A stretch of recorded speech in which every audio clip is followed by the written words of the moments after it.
Welcome to She Talks, He Nods. We're your hosts. I'm Megan. I'm Kris. And this is our podcast. We talk about our life, our marriage, our kids, and just kind of what we think about things. Talk about our uncomfortable chairs. They're still here for another week. Yeah. She wanted to move them upstairs, but We're going to. I didn't have it in me today. I think we still might do it this afternoon. I think it we might also happen. might not. But it might. So we'll see. It certainly might. Certainly might not. I think it's going to be a might. Yeah. I miss these for my morning coffee. I really like these chairs for morning coffee, and I'm just not going to walk down to the basement after I just walked upstairs for my morning coffee, you know? I like the couch better for morning coffee. Why? It's big. Yeah, but you're one person. You're up there by yourself. I like to lay down flat on my back when I drink coffee. If only you did that. You probably do lay down on the couch when you first get up there because you get up so early. I do not. You never lay down, ever. I'm wide awake by the time I get upstairs. That's crazy because your alarm went off 3 times this morning and you would not get out of bed. You woke me up 3 different times when you were going to get up to go bike this morning. I still am pretty sleepy in the bed. But once I get up and I get walking around, I'm woken up immediately. Speaking of biking, we've been doing a lot of that this week. How many miles have you biked this week? In the last 7 days. Or last couple weeks? What have you averaged? Like 100 a week or whatever. Gosh, that's so many. See, I think I'm out here doing a lot and you're over here doing like 3 times what I'm doing. I did 26 miles yesterday. Yeah, that's a lot for me. That's mountain bike miles. See, my miles are at 20 miles an hour or maybe a little less, like 18 miles an hour. Mine was at 8 miles per hour. Yeah, you're on a mountain bike. Those are much harder miles than on the gravel bike. Well, and that's the most mountain bike miles I have done yet, 26, which I wanted to do a little bit more, but I ran out of water and I ran out of fuel, so I couldn't go farther. Say fuel.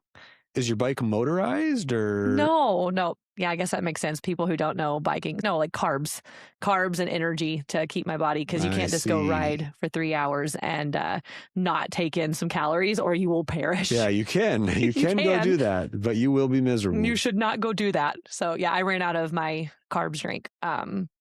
But yeah, so next weekend, though, I'm going to officially do the longest mountain bike miles that I've ever done. I'm a little nervous because I don't like riding around a lot of other people, but I'm really excited to do that. So I'm doing the mountain bike race. 35 miles of mountain bike. It's a lot of miles. It is. I'm nervous. We'll see how I do. So I'm doing that race, and then I'm going to do the sprint triathlon 2 weeks. So what are you training for? Well, I got a race in about a month. Yeah? How many miles is that one? Just 40. He says just 40, like that's a low number. Your race is twice as hard, even though it's 5 miles less. Your race is going to take you 4 hours. Mine's going to only take me 2 hours. So it's really not about the miles. It's about the amount of time of work you put into it. Yeah. So this season's always fun for us because it is a lot of just outdoor. We just love just being active and just practicing for these things and competing. We're such competitors. So like getting to do any kind of race or any competition is really fun for us. So we just enjoy that alone. I just love competing. Yeah. Like cycling's fun. Cycling is so fun. It's really fun. Yeah. I don't know where I heard it. Probably just a YouTube video. Or no, it was on a podcast. Someone said, almost everybody rides bike when they're a kid. Like from the moment you can ride a bike, no matter what age that's at, 4, 5, 6, 7, 8, doesn't matter. Yeah, because you can get everywhere so much faster than walking. You ride bike every single day, essentially, that nature allows you to ride your bike until you can drive a car. And then most people never touch another bike in the rest of their life. That's so sad. They never bike again. But those who get back on a bike in their adult life, like overwhelming statistics are they never stop riding their bike again. Okay. That's cool. Yeah. There's so much enjoyment in it. And I think that's why, because a lot of these races, obviously, like we aren't elite, we aren't pro athletes. Not at all. Like it's just really fun. I really enjoy doing it. Yeah. Like it's not like sometimes running can be like, whew, this is hard, like training for this, but training for like a mountain bike race, when I'm training, I'm just out having a good time. Mm-hmm. I'm just out having fun. It doesn't feel like training. Right. And I think that's what brings a lot of people in, because in the races, you don't have to be a world-class cyclist to join these races. Mm-hmm. If you got $100 and a heartbeat and a bike, you're in. Yeah. Of course, there is some very good athletes, but there's like on all spectrums, but everyone's having a good time. Yeah, it's so fun. It's a great community too. Like here where we live, we have a really good bike community. Yeah, we do. We're trying to be friends with them more, but we really struggle with introversion sometimes. So a little bit antisocial. Yeah. I'm like, oh, looks like your bike's got wheels on it there, huh? All right, well, I gotta go. Yeah, like when we did some of the like just local races, I would go there and I would stand all by myself unless someone talked to me. Then as soon as the race was over, I would instantly just like, well, better load up and go while everyone's chatting and stuff. It's taken me 3 years. Yeah. And to finally like start to make some bike friends, you know, I say friends loosely, like I'm not hanging, I'm not hanging out with these or people. Or just acquaintances or just like in more conversational with them. Yeah. And we follow each other on a like a social media exercise app called Strava. But so you get to see everybody's activities and you can comment and whatever. And then the next time you see them at a race or whatever, you can say, hey, you know, you can say, I saw this. So you can connect through that. But it took me like 3 years. Well, this is actually a good intro into what we're talking about today. So it sounds like we need higher self-confidence in talking to the bike community. What's self-confidence? Self-confidence is your trust in your abilities and skills in certain situations. Yeah, how you navigate certain tasks. Give an example. I've been driving a truck and delivering groceries on a 2-wheeled cart for roughly 10 years now, and I'm very confident in my ability to both handle the truck and my wheeler. Right, like you wouldn't need to call and ask your supervisor, how do I do this? What happens here? You're confident in your job. Yeah, it's good. What's self-esteem? Self-esteem is kind of your self-worth and your significance, you know, in the world as a human being. It's like your inner monologue, you know, like, for example, like high self-esteem would be, you know, I feel beautiful with makeup and without because I'm beautiful just how I am. And that's someone with high self-esteem. But if you only thought you looked beautiful with makeup on, then maybe your self-esteem is not quite a little lower. A little lower, maybe. Or if you're balding and you can only wear a hat because your self-esteem is low about your hair. Yeah, I guess that could be an example. Like someone, if they're self-conscious of themselves, their inner monologues telling them they don't look as good without the hair. What's the difference between self-conscious and I think self-esteem? If you have, that would be self-conscious. That wouldn't be low self-esteem, would it? Maybe not necessarily. Or are they hand in hand? I don't know. Like, I think if you're self-conscious of something or if you're conscious of something, that doesn't necessarily mean you have low self-esteem. It just maybe means that you can not like something about yourself, but still have high self-esteem, I believe. You know, I think self-esteem is just, I think it all boils down to just how you feel about yourself. It doesn't have to be external with makeup and your appearance, like how you feel about yourself as a human. Like I said, your significance, like you have a purpose here. So I think the difference this could be the difference, right? If you were balding and you didn't want anyone to see you were balding. Yeah. And you were like, oh man, my head looks so bad. I need to put a hat on. That would be low self-esteem and being self-conscious. Yeah. You're self-conscious of that and have low self-esteem within that factor. Right. Yeah. So but then on the other side, it would be, no, maybe it's kind of tricky. It really is just like the difference between self-confidence and self-esteem because, you know, we probably don't know it exactly, you know, for what it is. Like this is kind of like our thoughts of what it feels like, you know. I think it comes down to self-confidence is your ability and your trust in your skills more so. And then your self-esteem is more your inner monologue and your significance of, and how you talk about yourself, how you feel about yourself as a person within your skills, even. They're kind of interlooped. What were you going to say? You had a thought. I saw it on your face. Yeah, my brain was still just working on my hat scenario. Okay. And somebody please comment about the hat scenario and give some insight. Somebody help me with my hat. I think the difference is someone wears their hat and says, ooh, I look so bad with my balding hair.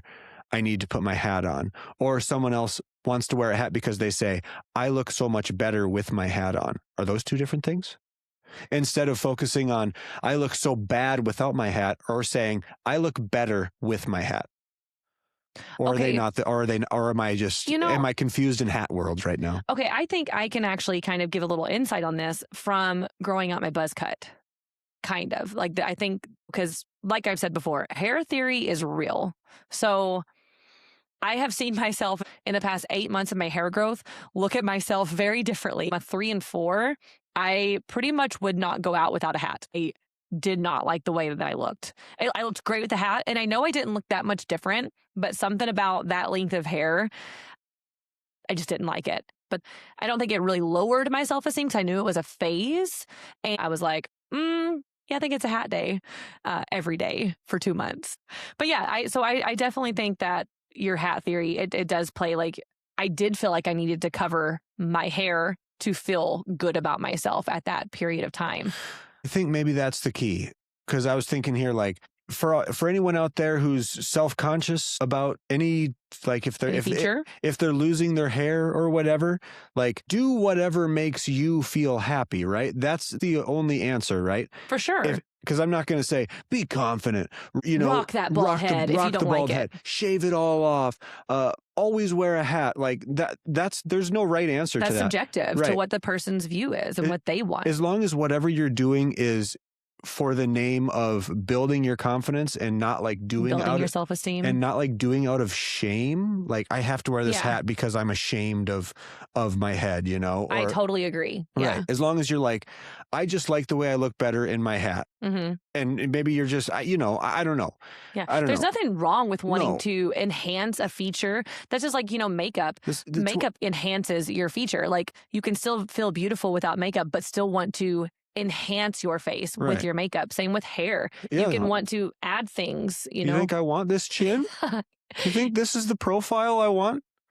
This beard it hides my zero chin, which is nice. But did that raise your self-esteem whenever you grew your beard? Yeah, and I would have lower self-esteem if I shaved my beard, because I would be like, oh, I just like the way I look so much better with a beard. Yeah, and I know I could grow one. And I think that's what's important. You can It's a pretty weak beard. It's great, but no, I think that's kind of what it is. Like, you are in control of your self-esteem, of your self-confidence. Like, you as a person are what builds that. And that's kind of what we're talking about today, how we build self-esteem and build self-confidence within ourselves and for our kids, how we can raise them to be self-confident and have high self-esteem. We're trying to breathe that into them at a young age so that they're not torn down as hard from the world, because that's just going to happen. The world at some point tears us all down. Someone's going to make fun of you. It's going to happen. It's happened to us. And that sucks that that's going to happen to our kids one day, because it will. That does suck. But I think this is so important to us for our kids, is because I don't want them to feel like that. I want them to feel just proud. And if someone makes fun of them, to just say sticks and stones, I think that is by and large the best way to live. And here I'm sitting here like thinking within myself of like, well, but you changed it with your beard. It's kind of the same. It is. I think there's a balance. No, I agree. I think we both grew up the same way. Like, I had glasses and I didn't like the way I looked in glasses. So I had to get contacts, and I've done this too. And I'm sure so many other people listening have also done this, but I don't think there's anything wrong. I have something. So okay. I can't quite pull it all together. I think I have what you're trying to say too. So I think if you're doing it for yourself, that is the right way. I think if you're changing something and doing it for the rest of the world or somebody else to be better for them or to look better for what their standards are, I think that's the wrong way to go about it. Just like my tattoos, this does raise my self-esteem because I love the way I look with tattoos. I think it enhances my appearance. Some people don't think that. And I have no problem saying, that's cool. And that's kind of what I mean. Like, I didn't go get these tattoos because somebody said, oh, people look better with tattoos. I got these because I like the way I look with tattoos. And I think those are the right reasons. I think changing yourself for someone else is not necessarily the way to go. Yes, I think it's possible to raise a kid to have much more self-esteem and resilience than what I had. For sure. Because I don't think I was a very confident kid. I don't think my self-esteem was super high as a kid. Mm-hmm. It's definitely not as simple as just, don't listen to him. Because it takes a lot more learning and teaching than to just tell your kid, sticks and stones, don't let it affect you, It's like, well, if it's affecting them, what can we do to make it not affect you? How can you make it not affect you? If there's nothing we can do realistically, then we have to work through the self-acceptance and mentally. Hey, this is who we are.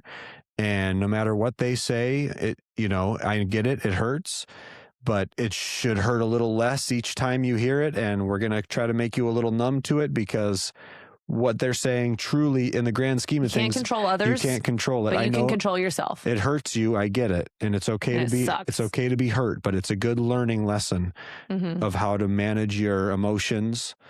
And so It's hard. It's a hard territory to get into, It you know, is a and I hard think it's territory. important to talk about because, you know, we see that already within our kids, like, you know, and I see it within myself. You know, I struggle with it. I think women probably struggle with self-esteem a little more than men, but not to say men don't, of course. Of course. And I just think like just kind of what we've been talking about or just something that we do intentionally in a way, you know, like I think we intentionally try to live by example with building self-confidence and self-esteem for our kids to just like see that. Some ways that we do that, like we mentioned, like my self-esteem maybe is a little bit lower than yours. But one thing I'm very intentional about not doing is looking in the mirror and tearing myself down out loud in front of the kids. Now, I do that in front of you. You get that side of me. It doesn't affect me. And also, I'm here to be like, I'm always just shutting you up, you know? Yeah, I know. Shut up. You're like, look at all this weight I put on. I'm like, you look exactly the same as you did yesterday and the day before and 2 weeks ago. And you're like, no, I'm 5 pounds heavier. I'm like, and it's muscle. It's something. like it didn't change you at all. Yeah, my clothes size has not changed. And But- even if it has, no big deal. But I'm just saying, like, my point is I let you hear those things because I need to sometimes just get it out and I need to say it out loud. But I will never pick myself apart where our girls can hear it. They will never see me touch a piece of my skin and be grossed out by it. Or I'm never going to self-talk negatively where the kids can hear that. I want them to know I'm proud of my body. My body looks exactly as it should look. And I also teach, you know, take care of your body, put good food into your body, exercise your body, take care of it because you love it. You know, it's not about how it looks, it's about how you treat it. Yeah. And I think it's also important that you speak highly of yourself when you look at yourself in the mirror. Like I do, like the only thing I really do silly with the kids is if I'm walking around shirtless or whatever, I'll stop and get their attention and be like, you ever seen a dad so ripped? Which I'm not, you know. I'm in good shape, yes, you are. but I'm not ripped, no, you know. You're natural. You're not gym strong. You're just strong. I'm blue collar strong. Yeah. Yes, I've been working a manual labor job since I was an adult. Yeah, so I'll just joke like that in front of the mirror, and I'll say, "Ooh, you ever seen a dad so jacked?" Yeah, and they just laugh, and I flex for a second, and then just walk off or whatever. But that's just something silly. But I am saying something positive about myself, and that's important for them to hear us speaking positively about ourselves, so that they can look in the mirror and speak positively about themselves. Right. They might look and say, "Ooh, you ever seen a girl so pretty?" They may say something like that. They do say stuff like that. Yeah. Just this morning, Gemma was getting ready and she like put her glasses on. She just went, "So pretty." I'm like, "Yes, you are." You know, like. But we also have been working on that, where we've been trying to change the way we compliment them. It's not like, ooh, you're in your dress and you have your earrings on and you have your makeup on, and let me give you a compliment. And now I can say, wow, you look so pretty. When she rolls out of bed and she looks insane, she's covering her eyes, I'll say, what's up, pretty? You're so beautiful this morning. But when they are all dressed up like that, we say, wow, you look so fancy. We kind of got that from, you know, like a therapist at one point, and I heard her speak about her own children like that, and I was like, that is actually brilliant. That is. And I'm going to adapt that because that is so true, because we do have a culture of, oh, you're all dressed up, let me give you a compliment now. Yeah. And then you get no compliments when you're in your sweats, but you're just as beautiful. Yeah, exactly. You know, so we want to make it apparent that you should feel beautiful even when you're in your sweats. Yeah, you're beautiful both ways. Yeah. And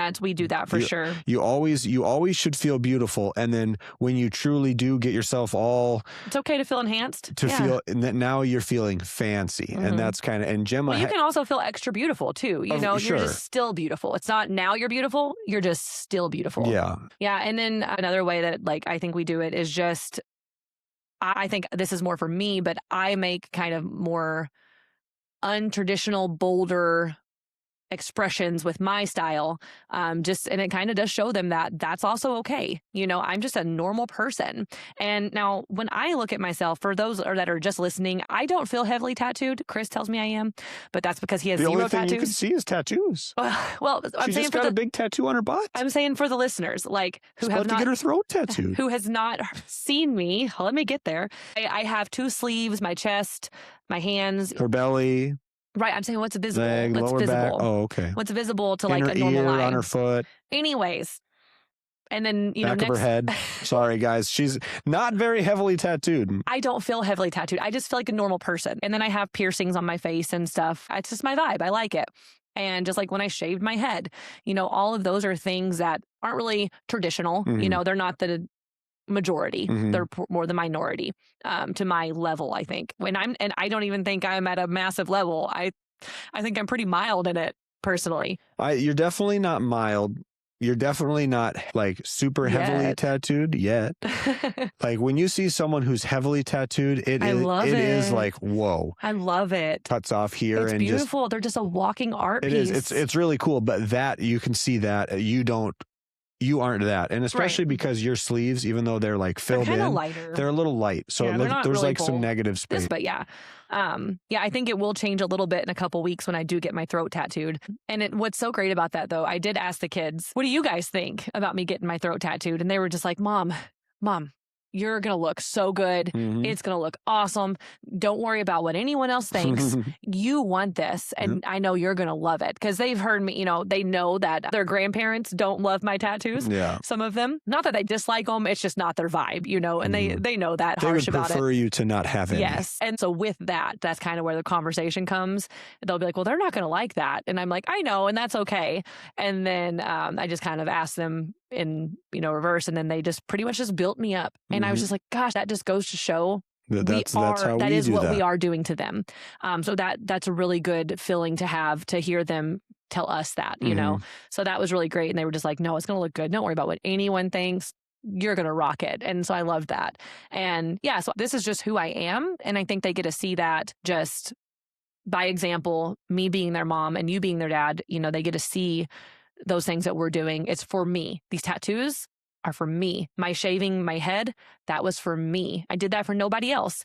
And I was so proud of myself for doing it. My self-confidence, my self-esteem went up for doing it. But yeah, that is just something too that we are intentionally, but also just living our lives, just trying to make it a point to keep the positivity and do the things and let them know they can do the things that they want to do within reason. We've talked a little bit about how we do it for ourselves, and this gives it by example for the kids. How do we just kind of really breathe in self-confidence and self-esteem in our everyday teachings with the kids? Yeah. Well, we just aren't helicoptering them when they find themselves struggling with something, whether it be tying their shoe, trying to get 5 books back on the shelf at the same time, we definitely try to give them some autonomy and opportunity to struggle. And we kind of wait to see when they're going to ask for help. And sometimes they never do, and they end up figuring it out. But I just think it really holds them back self-confidence wise.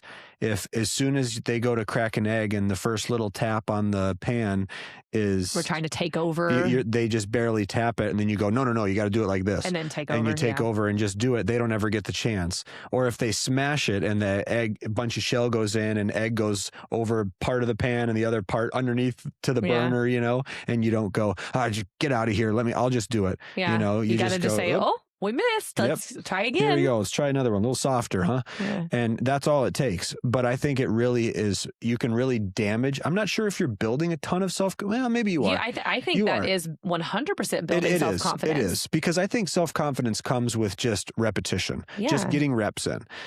The first time that they hold an egg and you tell them that it's fragile and it'll break if you're too rough with it, they don't have any confidence in themselves holding that egg.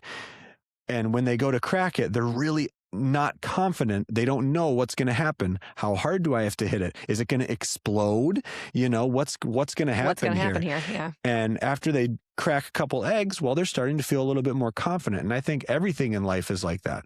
It's all just repetition. And the first time you go to do something, like, it's okay to feel nervous about whatever this new thing is going to be. Through previous experience in different areas of your life, how can you relate that to what you're doing now? So I can maybe have a little confidence coming into it.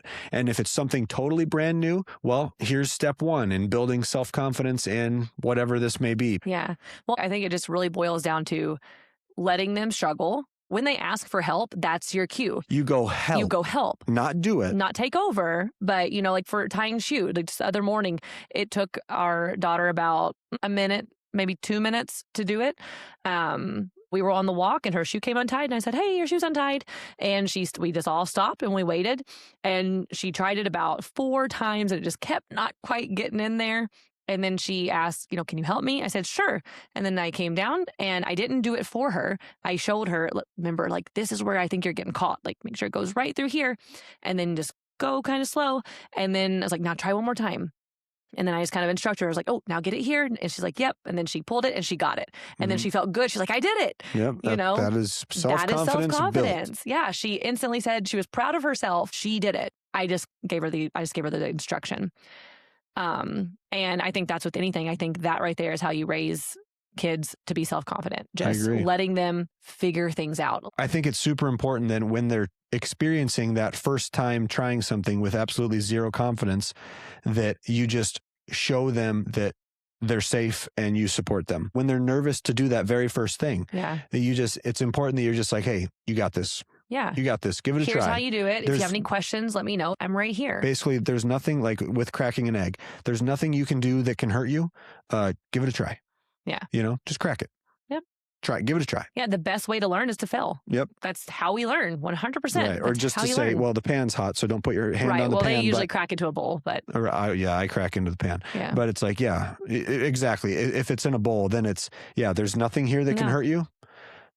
Give it a shot. See what it feels like. Yeah. Same with riding a bike. The way to build self-confidence, well, sorry, but they've got to fall. Got to do some falling. Training wheels. Hey, guys, just coming from two bikers here, okay? If your kids' bikes have training wheels on them, do them a favor. Throw the training wheels away, take them into a grass field, and push them and let them fall. Start with no pedals, and then once they can balance, put the pedals on, and then take them into the field. If they're too big for a bike that doesn't have any pedals on it, like those Strider bikes, those things are sick. If they're little, get them on a Strider bike. Mm-hmm. But if they are little and you have a little tiny bike that has training wheels on it, just take the training wheels off. They'll learn how to ride their bike like in a week. Yeah, we did training wheels with our first. The transition was harder, and we did not do training wheels with our youngest, and she was the youngest of our three girls to learn how to ride a bike. Wasn't she 3? Yeah. She was 3. Yeah, riding a bike. Yep. So just get them out there in a field, give them a shove. You can run next to them. They're not going to be able to bike faster than you can scared, run. But like, and then when they're about to fall, let them fall a little bit. Don't just let them slam on the ground. You're there, kind of catch them, but kind of let them fall so that they see that, oh yeah, I fell going 0 miles an hour. This is not dangerous. Yeah, but also you need to learn how to fall. You know you're going to fall, and it's okay to fall. Every time I ride my mountain bike. Teach them how to fall safely. That's not any aspect of life, not just biking. Like, let your kids fall sometimes. Their body knows what to do. They have the nerves to react, Now, don't let them like crack their head, if they're falling on concrete or upside down. Helmet. Don't let them ride their bikes without a helmet. Oh, that's a big one. I actually want to have a whole episode about helmets. I have that. I wrote that down the other day. We're not going to get into there, but wear a helmet, kids. Save that for another episode. Anyways, moving on. We're going to move on from that. So that's kind of how we build self-confidence. Just one example here. There's many, but that's one. We can't talk about all of them because you can do that in every aspect of life, guys. We were just explaining self-confidence with the bike. When they fall, they gain confidence. Yeah, absolutely. They're scared of falling. They're not confident in their ability. Yeah. When they know how to fall, they can do it. Or just when they see that falling is not a big deal in a grass field, they now can actually put their focus into pedaling the bike. All right, I'm off bikes. Okay. He could talk about bikes all day. Give me a bike podcast. Okay. A way that we really kind of build their self-esteem, and also they're kind of really interlaced, like we've said, but clothing choices, hair choices, all of that, being a mom with girls, I'm like, let me dress you. But I still always kind of gave the freedom, even from a young age. One of our girls always kind of leaned toward the boy clothes section, and that's what she wanted. And I just want to say really quick that clothes have no gender. You might differ from that opinion, but we believe that clothes do not have gender. Okay? Unless the shirt says, I am a boy or I am a girl. Yeah, it's not gendered. Like if a boy wants to wear a dress, guys, it's just a dress. That's how we feel. If a girl... It's a little tough. Well, the dress is a little tough. It is. A dress is specifically girly. It's girly, but it's not. I think if you're it doesn't a man, have to be for a girl. I don't know. That's a little tough. I think if you're a man and you want to wear a dress, you go ahead and you wear a dress. If a boy wants to wear a dress, he can too. I guess. He can. It's just clothing. Let's go back to the 1920s. You know what? I don't know. Maybe don't quote my timeline, guys. Let's just talk about previously. Little baby boys wore like hand-sewn dresses. That's what they wore. And they're just clothes, people. Okay. Is it the most common for a boy to be in a dress? No, it's not. Is it the most common for girls to be in clothes geared for boys? No, it's not most common, but it's okay. And it does not make them gay. It does not make them anything else except for This is what I want to wear. You're right. I got it locked in now. The way my brain was thinking, essentially, it was just in like self-preservation for the kid mode, because I get that, of course. And you have to have a strong kid, a confident kid in that. Your kid is going to get bullied because that's the world sucks. Because you don't go out and you don't see any little boys wearing dresses. There are some places. Well, yeah, I don't see any little boys wearing dresses. Right. Yeah. It's not something. It's probably more accepted for a girl to wear a Spider-Man shirt. Oh, very much so. Yeah. Very much so. But to me, there's no different. A dress is just specifically girly. Now, we're not saying... And a little boy, I don't care if a little boy wears a dress. And if I saw a little boy in a dress, I'd give him a knuckle bump and say, sick dress. Yeah. And then it'd move on. Or I'd just say, sick outfit. Yeah. I wouldn't say sick dress, you know. I'd just be like, that's what's up. Right. And that's all you have to do to be a decent human. Right. You just don't have to you don't have to dwell on what someone's clothing choices are. Right. In any aspect. Now, guys, we're not saying go encourage your boys to wear dresses. No, that's not what we're saying. We're saying if your boy, your son, or we're just saying we don't have sons, so I don't know. I know that if my son came up and said, I want to wear my sister's dress, I'd say, go put it on then. I don't care. Yeah. You know, whatever. So go ahead. And then if we're out in public and something makes him feel uncomfortable, whether something a kid says or just looks that make him feel uncomfortable, and you're going to continue to keep getting looks and people will continue to keep coming up to you. Yeah. So if that's something that you don't want to have to deal with, then let's not wear the dress. If you wore... But we would still breathe into them that their opinion does not matter. It doesn't matter. But... And if you look in the mirror and you love the dress, more power to you. Their opinion doesn't matter. You do what makes you feel happy, but it's okay to feel feelings when somebody does something that can hurt your feelings. Well, your actions are what's important, because you can get offended all you want. You know, I get offended. No, I don't. I'm not offended by really anything. Yeah, well, you go out with your nails painted. Yeah, you know, I can't even think of something that would offend. Well, I guess when it comes to saying things. Bad talking about kids. If somebody said something negative about my kids that just simply wasn't true, I guess that would offend me. That is or you, I guess. Only the things that are close in my life. Right. If somebody said something like, "Oh yeah, your wife's mean" or whatever, obviously just a silly thing to say. But can be right. But if somebody said that, I would feel some offense. Yeah. And I'd be like, where are you getting that from, bro? Well, here, what I was gonna say. Yeah, sorry, I'm off on a tangent. I'm really thinking a lot. You're making me think a lot. That's okay. That's good. So what I'm going to say is we actually have a real life example on this. Okay. So our daughter went to preschool before we were homeschooling wearing what would be boy geared clothes, or let's just say clothes bought out of a boy section of a store, because that's what she wanted to wear. And we let her wear it. Her entire, let's say from 3T to 6T, 90% boy section clothes. Right. And she was so excited about her outfit one day. Went to preschool and came home from preschool bummed. And I'm like, what's up? You know, what's going on? Why are you, you're looking bummed? And she instantly told me so-and-so said I looked like a boy. And I said, well, you don't, what do you mean?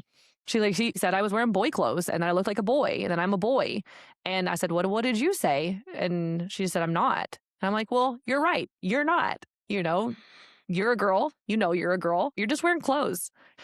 And that sucked because she felt sad. And that was kind of where this all started of okay, let's make you a little resilient to the world, because the world's going to beat you down. Even now, in that example, I don't think that boy was being malicious. I think he was just stating kids just speak their mind. They just speak their mind. Yeah. And I think, maybe he had the same shirt or someone. And so he's like, I know that's a boy's shirt. That is how kids' brains work. Yeah. So, and that's what I told her. I was like, maybe he has the same shirt and he's thinking it's just for boys. I was like, but it's not. And that's okay. Yeah. I also got that from a lot of kids saying, you look like a girl because I have long hair.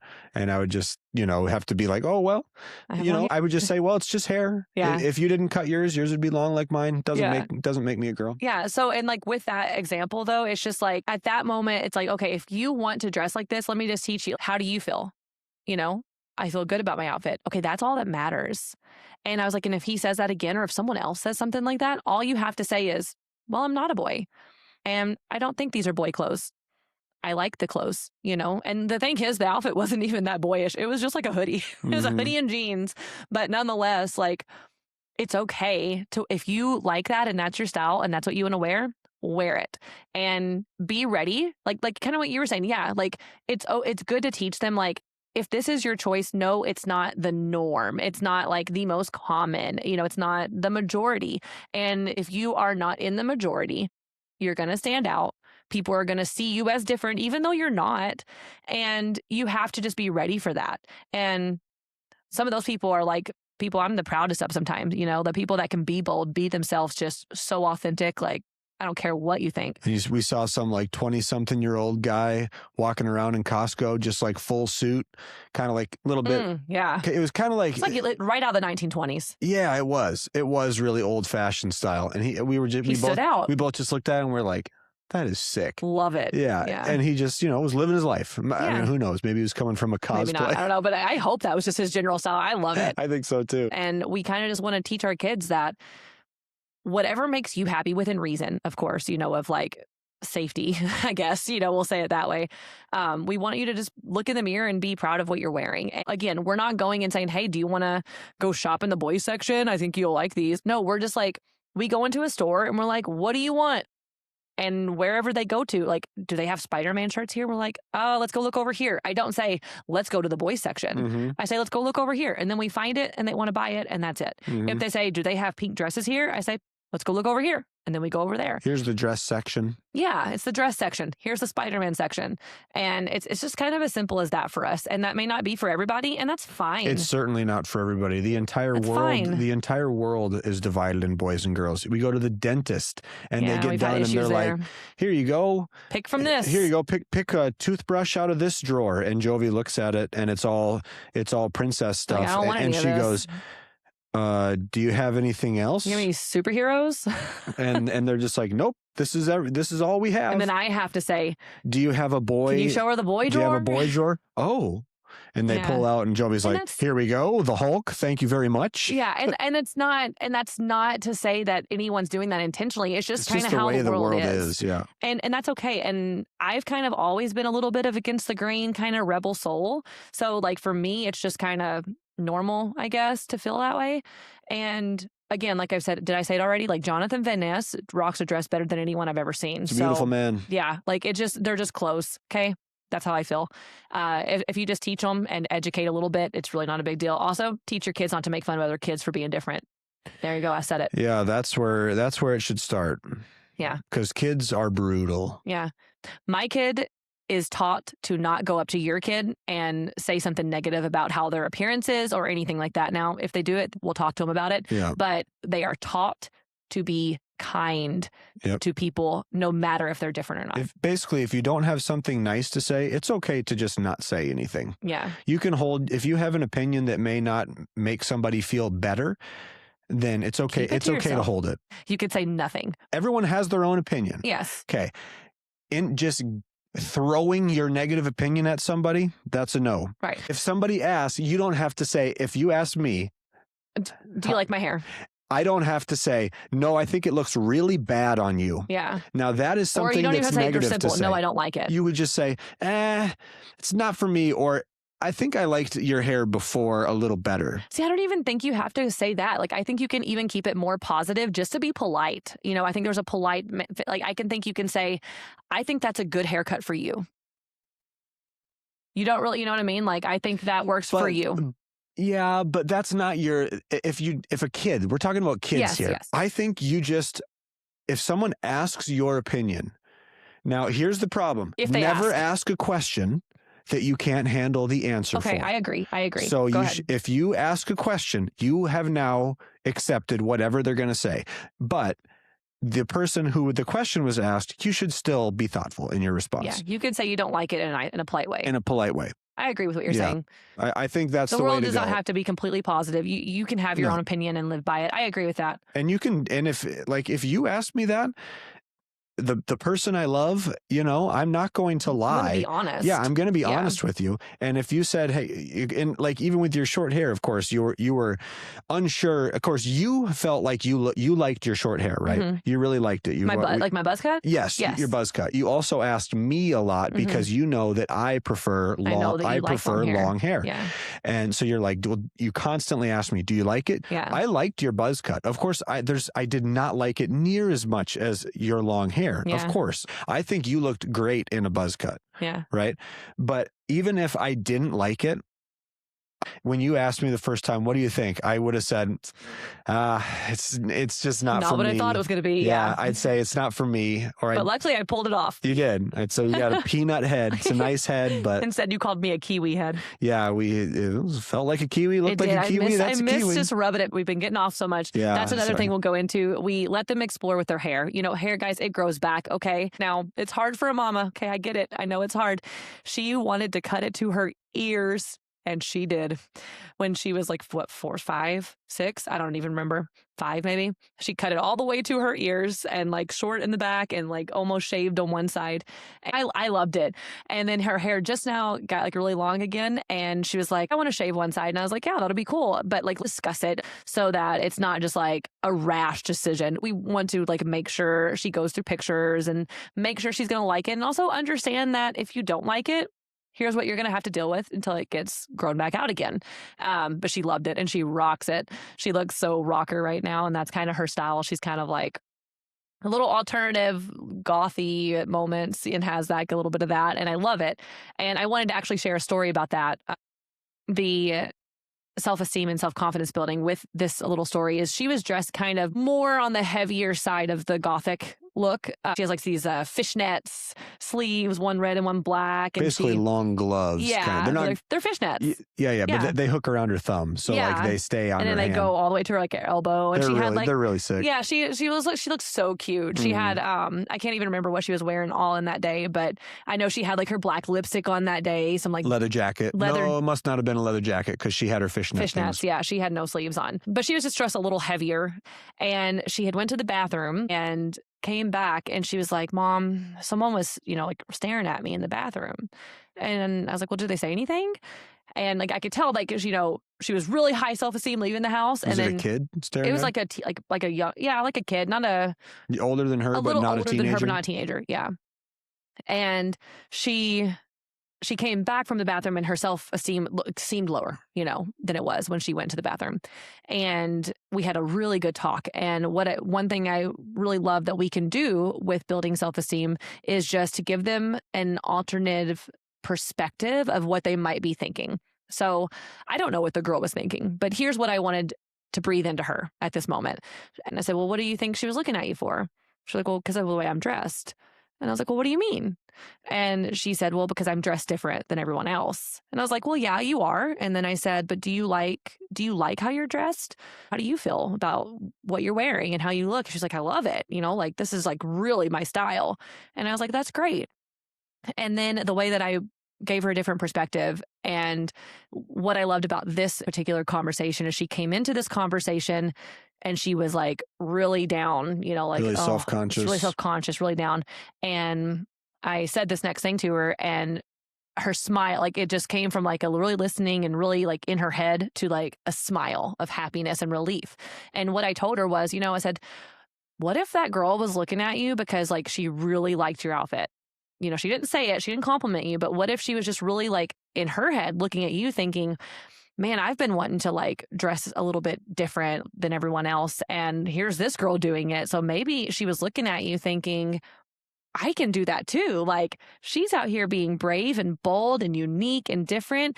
That makes me want to go try that. And like when I told her that and she thought someone can think of it that way, she was like, maybe I am inspiring someone. I said, that's right. Like maybe you being dressed like this, like one, you love it. You love the way you look. And two, maybe you're out here inspiring people who want to do this and are afraid to.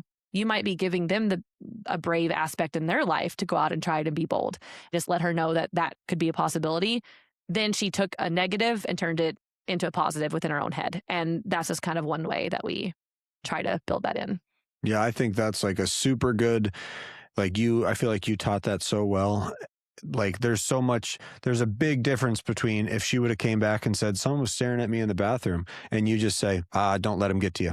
Yeah. You know, like Who cares? Who cares what they think? I mean, I believe that. Who cares what they think? Who cares what they think? But you just went the extra step, and I think it just made 20 times the progress of how often you would have to say, it's okay, don't listen to him, you know? Yeah, because maybe the next time she's out and someone's staring at her when she's dressed a little bit, you know, maybe she'll go, different. Like my outfit? Yeah. And she also might get shot down because they might go, no. And it may hurt because you shouldn't ask a question. You aren't ready for the answer. Yeah, but we teach that too, you know. But there is a real chance that you were right, though. Yeah. You know, or the girl was just looking at her and just thought, wow, that's a cool outfit. Well, that's just like me. So I know I get stares. Like, and like now I think in certain cities, I completely blend in. But where we live, I do think I stand out a little more, and people like heavier tattooed or just, you know, a little more alternative and stuff. I think we do stand out. So I don't notice it, but you've said you've noticed it, that people will stare at me a little bit longer than normal sometimes. So yeah, and I hope that maybe they're thinking positive things. I don't know. Maybe they're not. I don't know. Say 95% of them in whatever gender, you can throw whatever gender you want in here. They're just saying, whoo, she's hot. Oh. I don't think they're looking too deep into your style. I think they're just going, well, wow. We know that's what you're thinking, but we don't know that if that's what everyone else is thinking. No. I can confidently speak for the rest of the people. No, I don't think so. I think I'm right. I don't know. I know that look. Maybe. I don't know. Anyways, my point was, like, you know, there was people, like, especially when I had a shaved head, they would look a little longer, and only a few came up and said something. And that's kind of what I was explaining to her that day is, like, people are going to look, but that doesn't necessarily mean they're saying something bad. Yeah. You know, like, I love it when, and that's what we always tell them too, like, hey, when you see someone that looks good, tell them. Yeah. People, it makes them feel good. Like maybe they were scared to go out in what they were dressed in that morning. And when you go up to them and compliment them, that's going to just validate them in their choice and make them feel bold to do it again. And that's great for people. Great to do that for people. I have a hard time taking compliments from people. You suck at taking compliments. You don't even take compliments from me. I know. It is. You're gorgeous. Thanks. Anyway. That is what it sounds like. Thanks. Don't talk to me. Yeah. I've gotten a handful of compliments in the past, and it's like, I've tried to really make a conscious effort because like the natural response, like if someone said, wow, I really like your eyes. Gosh, your eyes are beautiful. Your eyes are really blue. They're so blue. Like my natural reaction is to be like, compliment their eyes. Right? No. I know. That's my natural reaction. I know that's the wrong thing to do. I know that. No, you just say thank you. I just say thanks. Appreciate it. Yeah. Yeah. Or if someone says something about that they like my hair, I try not to deflect and be like, yeah, it's thinning. You know, like I do that sometimes. I think that is like a natural, like nervous reaction. I'm just like not accepting it, you know? It's just like, nope. Get it away. I don't want it. Like someone even said this too. Like but they still feel nice. Is my point. Getting complimented it still feels good, even though I personally can't handle it very well. Yeah. But you know, other people maybe it would just absolutely make their day. Because if I get complimented, it doesn't make my day. Yeah. But in that moment, it certainly feels nice. You know, but it could absolutely like change someone's day to walk up 100%. To them and be like, this is great. Yeah, because maybe they were feeling self-conscious walking out of the house and you just helped them bump it up. See, I feel like complimenting women way more than men, but I don't compliment any women. You should. I should. I know, but I know, but it just doesn't feel right. It doesn't feel right. Why? Because you're a man? Yeah. Because you think they'll think you're hitting on them? No, I don't know. It feels weird. Like I feel like why? I don't look into that, honey. I know. It just feels weird. I don't know. I just feel like it's not my place to go compliment, even though I shouldn't feel like that. But I think everyone, if you see something and someone looks good or they're doing something that you're like, that's a vibe, go for it. Like, go tell them. Good job. Love that. It would have to be, I guess, the right scenario. I would just feel weird going up to someone and just being like, tapping them on the shoulder and being like, I really think your earrings are just super cool.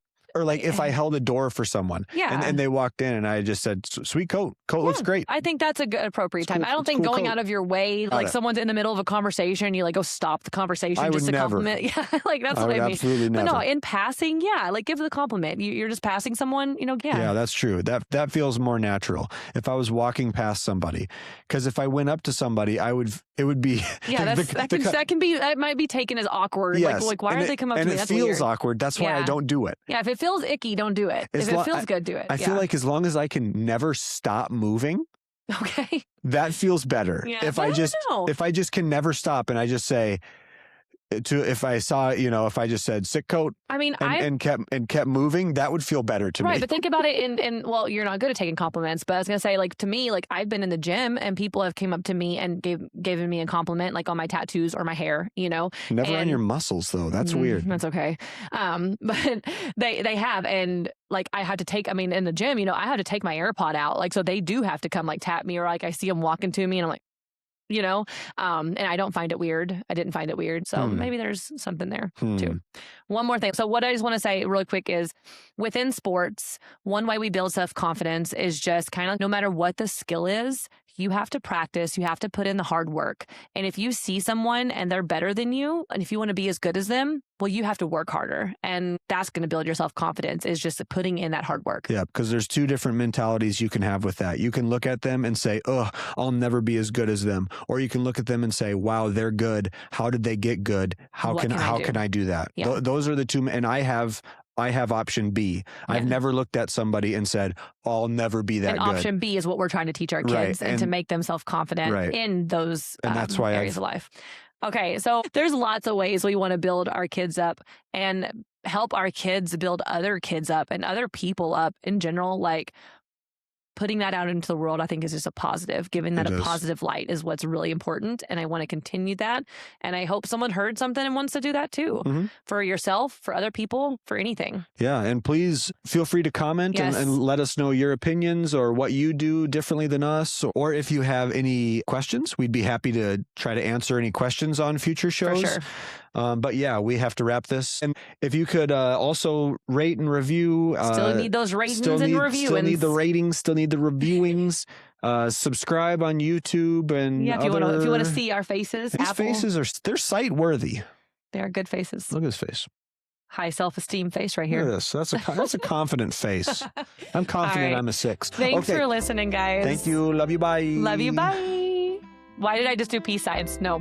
Love you. Okay, here we go. This has been She Talks, He Nods. Love you. Love bye. you. Bye. Oh, I peace sign.